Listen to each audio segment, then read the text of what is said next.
학교 폭력이 어느 때부턴가 사이버 공간으로 침투해 넓게 퍼지고 있습니다. 가해 학생은 나쁜 마음을 먹거나 혹은 재미삼아 엄청난 일을 벌이고 피해 학생은 인격이 무너지고 심지어 목숨까지 잃기도 합니다. 직접 만나지도 물리력을 쓰지도 않지만 그 폭력성은 얼마나 위험한지 한 고교생의 사연을 통해 보시죠. 추적보도 훅 이자연 기자입니다. 고기 먹고 싶다고 그래서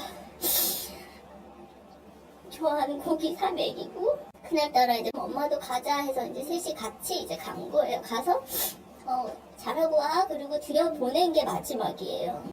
평소처럼 학교 기숙사로 씩씩하게 돌아간 막내 아들을 엄마는 다시 볼 수 없게 됐습니다. 손으로 절박하게 쓴 쪽지 한 장을 남긴 채 고등학교 1학년 이현섭 군은 지난해 6월 학교 안에서 극단적인 선택을 했습니다. 쪽지엔 하늘만 보면 울고 싶다. 안 괜찮으니 도와달라고 적혀 있었습니다.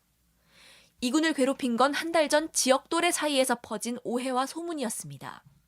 모르는 사이인 한 학생이 이 군이 친구 여자친구와 놀러 갔다며 SNS에 일명 저격글을 올린 게 시작이었습니다.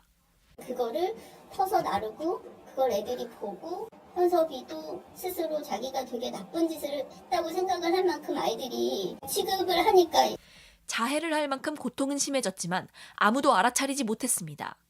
시계를 차고 있어서 안 보였고 아무 일 없듯이 너무 열심히 잘해서 괜찮아 보였다. 아들이 세상을 떠난 뒤 엄마는 괴롭힘의 증거를 찾으려 애썼지만 쉽지 않았습니다. 문제가 된 SNS는 24시간이 지나면 게시물이 사라지는 데다 다른 SNS의 존재는 확인조차 할 수 없었습니다. 비밀 계정이 있었다, 단톡방이 있었다 하지만 저희가 그거를 들어가서 조사를 할 방법도 없고 그런 게 있었어요 하는 얘기는 있었지만 학교 측에 얘기하면 그런 거 없었답니다.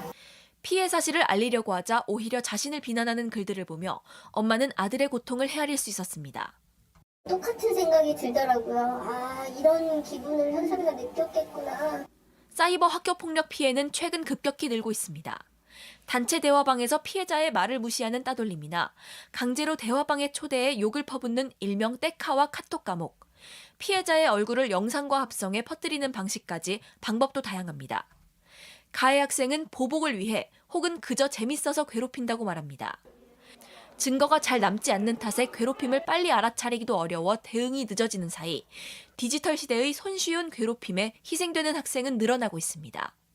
JTBC 이자연입니다.